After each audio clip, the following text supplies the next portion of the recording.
17 मई साल 1498 ईस्वी को वर्तमान केरल राज्य के कालीकट तट पर समुद्र के रास्ते कुछ नाविकों ने कदम रखा, जिसके बाद मानो हमारे देश भारत की तकदीर ही बदल गई और इसकी कहानी कुछ अलग ढंग से ही लिखी जाने लगी। दोस्तों, ये वो दिन था जब यूरोपियन समुद्री नाविक एवं खोजकर्ता वास्को डी गामा ने भारत की खोज की थी। अब बहुत से लोग सोच रहे होंगे कि भारत का इतिहास तो हजारों साल पुराना है। सदियों से यहाँ पर जनपद, मौर्य साम्राज्य, गुप्ता साम्राज्य और दिल्ली सल्तनत के आदि राजाओं ने यहाँ पर राज किया था। तो फिर कोई कैसे भारत की खोज 1498 ईस्वी में कर सकता है? तो दोस्तों, आपको बता दें, भारत में सदियों से जितने भी आक्रमणकारी जैसे सिकंदर, मंगोल आदि आते थे, तो वह हमेशा भारत को पश्चिमी एशिया से जोड़ने वाले मशहूर रास्ते खैबर दर्रा से होकर आते थे। लेकिन 17 मई 1498 को वास्को डी गामा ने समुद्र के रास्ते यूरोप से भारत के केरल राज्य के कालीकट तक पहुंचकर एक समुद्री रास्ता ढूंढ निकाला था, जिसे ही वास्तव में भारत की खोज माना जाता है।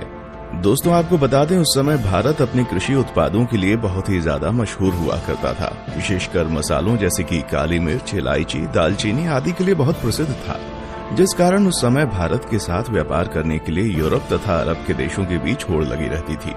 लेकिन उस वक्त एशिया के प्रमुख देशों जैसे भारत, चीन, म्यांमार आदि के साथ व्यापार केवल स्थलीय मार्ग से ही होता था, जिसे सिर्फ मुस्लिम शासक एवं व्यापारी ही इस्तेमाल किया करते थे और मुस्लिम शासक उस मार्ग से यूरोपियों को व्यापार नहीं करने देते थे। लेकिन जब यूरोपीय लोग भारत में आने के बारे में और यहाँ की दौलत के बारे में सुनते थे, तो वे भारत पहुँचने के लिए और भी उत्सुक हो जाते थे। इसलिए व्यापार मार्ग की समस्या को खत्म करने के लिए कई यूरोपीय देशों ने यूरोप और भारत के मध्य एक समुद्री मार्ग खोजने का प्रयत्न शुरू कर दिया। मगर कई सालों के प्रयासों के बाद भी कोई सफल नहीं हो सका, क्योंकि उस समय यूरोप में समुद्र को लेकर तरह तरह की अफवाहें उड़ती रहती थी। जैसे कि कई लोगों का मानना था, अगर समुद्र में नाव को बहुत दूर तक ले गए तो नाव समुद्र के अंतिम छोर पर जाकर गिर जाएगी। इसलिए कुछ नाविक समुद्र में बहुत लंबा सफर नहीं करते थे। लेकिन फिर 1960 के दशक में पुर्तगाल के शहर सीन्स में जन्मे वास्को डी गामा ने भारत का समुद्री मार्ग ढूंढकर यूरोप के सामने व्यापार का एक नया दौर शुरू कर दिया और हमेशा के लिए इतिहास के पन्नों में अपना नाम दर्ज करा लिया। कैसे शुरू हुआ था भारत को खोजने का सफर? दोस्तों, वास्को डी गामा का जन्म 1960 के दशक के आसपास ही पुर्तगाल के सिंस में हुआ था। उनके पिता एस्टेवा भी एक अच्छे नाविक एवं समुद्री खोजकर्ता थे। वास्को डी गामा का सारा बचपन अपने पिता के साथ एक नाविक और यात्रा के माहौल में बीता था। फिर सन 1480 में वास्को डी गामा ने अपने पिता का अनुसरण करते हुए पुर्तगाली नौसेना में वो शामिल हुए। यहीं पर उन्होंने नौचालन का एक एडवांस तरीका और लंबी समुद्री यात्रा करना सीखा।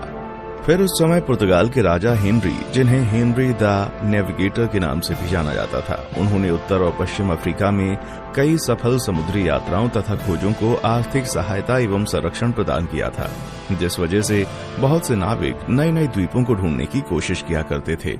इसी के चलते 1487 में पुर्तगाल के ही एक प्रसिद्ध खोजकर्ता बार्टोलुम डायस ने अफ्रीका के दक्षिणी सिरे तक यात्रा करके ये पता लगा लिया था कि हिंद महासागर और अटलांटिक महासागर एक दूसरे से जुड़े हुए हैं। जिसके बाद डी गामा, जो समुद्री यात्राओं एवं खोजबीन में गहरी दिलचस्पी रखता था, वो जानता था कि यदि हिंद और अटलांटिक महासागर अफ्रीकी भूमि के अंत में जुड़ते हैं तो वो अफ्रीका से दूर दक्षिणी कोने पर मौजूद केप ऑफ गुड होप के माध्यम से भारत तक पहुंचने का मार्ग खोज सकता है। जिसके बाद 8 जुलाई 1497 को वास्को डी गामा ने 4 जहाजों और 170 आदमियों के दल के साथ पुर्तगाल के लिस्बन शहर से अपनी यात्रा शुरू की।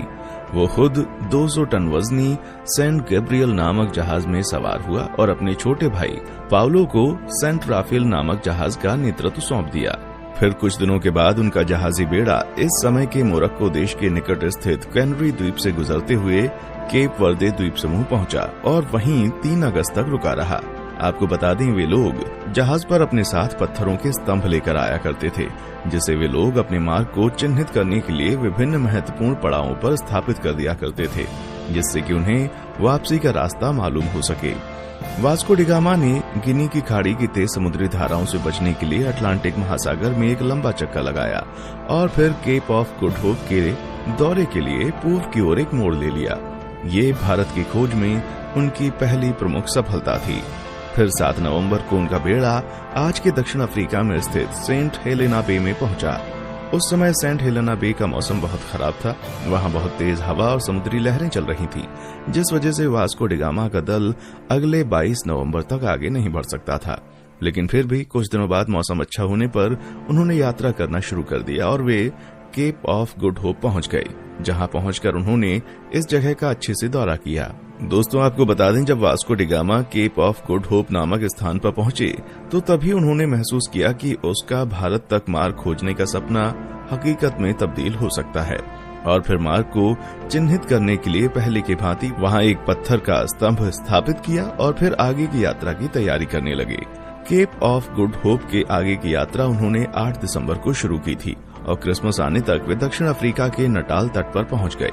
अलग अलग नदियों को भीतर और बाहर से पार करते हुए डी गामा का बेड़ा धीरे धीरे मोजाम्बिक की ओर पहुंचना शुरू हुआ।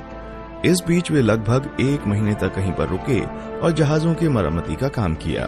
फिर 2 मार्च 1498 को डी गामा का बेड़ा मोजाम्बिक द्वीप पर पहुंच गया। जब डी गामा अपने दल के साथ मोजाम्बिक की धरती पर उतरा और वहां के निवासियों से मिला तो उन्हें लगा कि ये पुर्तगाली जहाजी भी उन्हीं की तरह मुसलमान है, इसलिए उन लोगों ने उनकी खूब मदद की। डी गामा का मोजाम्बिक में पड़ाव डालना काफी उपयोगी सिद्ध हुआ। वहां उसे समुद्र के किनारे बंदरगाह पर सोने, चांदी तथा मसालों से भरे हुए 4-5 जहाज दिखाई दिए। उसकी मुलाकात ऐसे स्थानीय लोगों से भी हुई जो कभी कभी भारतीय समुद्री तटों की यात्रा करते थे। इससे वास्को डी गामा को पूरा विश्वास हो गया कि वो उचित दिशा की ओर आगे बढ़ रहा था। उसे उस दिशा को समझने में भी मदद मिली जिधर अब उसे आगे बढ़ना था।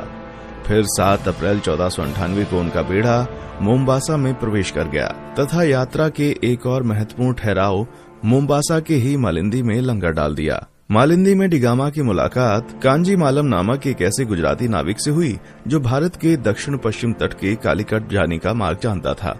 उस गुजराती नाविक के महत्व को देखते हुए डी गामा ने उसे भी मार्गदर्शक के रूप में अपने बेड़े में ले लिया और फिर अगले 20 दिन तक लगातार हिंद महासागर में चलने के बाद डी गामा को धीरे धीरे भारत के घाट और पहाड़ दिखने लगे। फिर 17 मई 1498 को वो भारत के दक्षिण पश्चिम में स्थित कालीकट के बंदरगाह पर जा पहुंचा।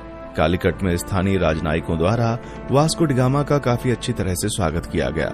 वो यहाँ लगभग अगले 3 महीने तक रहा और भारत के बारे में बहुत सारी महत्वपूर्ण जानकारियां इकट्ठा करता रहा।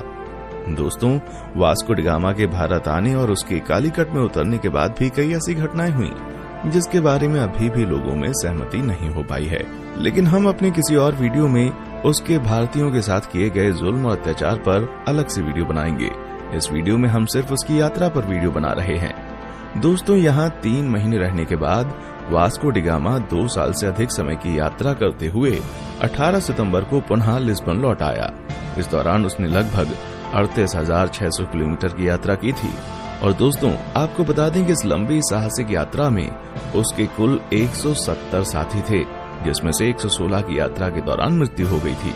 वास्को डी गामा की इस उपलब्धि से पुर्तगाल के राजा बहुत खुश हुए थे तथा उन्होंने उसे दूसरी बार फिर से 1502 में भारत की यात्रा पर भेजा था। इतिहासकारों का मानना है जब डी गामा विभिन्न प्रकार के भारतीय मसालों और रेशम के साथ अपने देश पुर्तगाल लौटा तो उसने केवल मसाला बेचकर ही यात्रा पर खर्च किए गए पैसों से 4 गुना ज्यादा पैसे कमा लिए थे। दोस्तों, फिर 1524 में वास्को डी गामा की मृत्यु कालीकट में ही तब हो गई जब वो अपनी तीसरी यात्रा पर भारत आया हुआ था और कई इतिहासकारों के मुताबिक उसकी मृत्यु का कारण मलेरिया था। दोस्तों, जब डी गामा ने यूरोप और भारत के बीच का समुद्री मार्ग खोज लिया था तब डी गामा का नाम पूरे यूरोप में बहुत मशहूर हो गया था और उसकी उस साहसिक यात्रा की चर्चा सभी यूरोपीय देशों में होने लगी थी तथा धीरे धीरे अन्य देशों ने भी उसी खोजे गए रास्ते से अपने अभियान भारत भेजने शुरू कर दिए थे, जिस वजह से पुर्तगालियों के बाद डच, डेनिश, ब्रिटिश और फ्रांसीसी भी भारत आना शुरू हो गए थे। उसके बाद आगे के दशक में भारत में जो भी हुआ वो हम अच्छे से जानते हैं कि कैसे भारत इन यूरोपीय देशों की कॉलोनी बन गया। दोस्तों, आज के लिए बस इतना ही। फिर मिलते हैं एक और वीडियो में। तब तक आप हमारे चैनल को लाइक, शेयर और सब्सक्राइब जरूर करें और आप किस टॉपिक पर वीडियो चाहते हैं नीचे कमेंट सेक्शन में आकर बताएं। देखने के लिए शुक्रिया।